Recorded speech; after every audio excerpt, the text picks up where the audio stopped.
respond to that, Dr. Bhalla? Because, the whole belief that we were going to be this trillion-dollar economy, we were going to be the Asian tiger, and we were the economy to watch out for. Has the bubble burst a bit in the last 12 to 18 months? Yeah, thank you for having me, Rajdeep.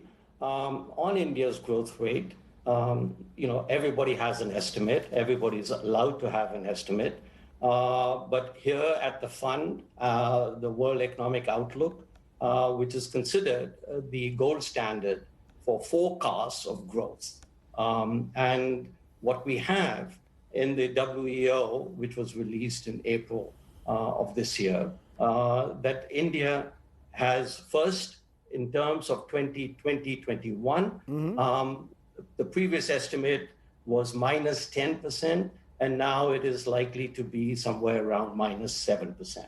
Yes. Second, the WEO, as you know, forecasts the growth rate for all the countries until for the 4-year forward forecast. So every year until then. And India is back on track starting 22 for 21, 22 and onwards. And indeed has one of the highest growth rates for the next 4 years. That is, if you take out the 2021 pandemic period, India is absolutely back on track. So I would suggest that...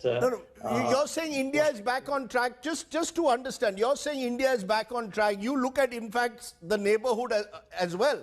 The fact is, Dr. Bhalla, Bangladesh now has better numbers than India on fiscal deficit, on merchandise trade balance, on employment, and on growth at the moment.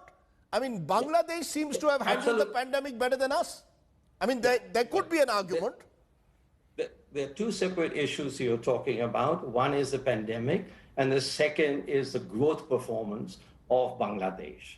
Now, in terms of, this may be news to several people, but Bangladesh has a much lower per capita income than India, and it's a well-known fact for the last 100 years. There's something called catch-up. The lower your per capita income, the faster your expected growth. So this is something that we should expect, will happen, and is preordained to happen. That's part of the parcel of moving towards a frontier level of per capita income. Has nothing to do necessarily with policies, etc. Now, clearly Bangladesh is doing much better than other countries at the same per capita income level. That's absolutely great, and that is to be applauded. Similarly, India is doing much better and expected to do much better than other countries at the same per capita income level. Okay.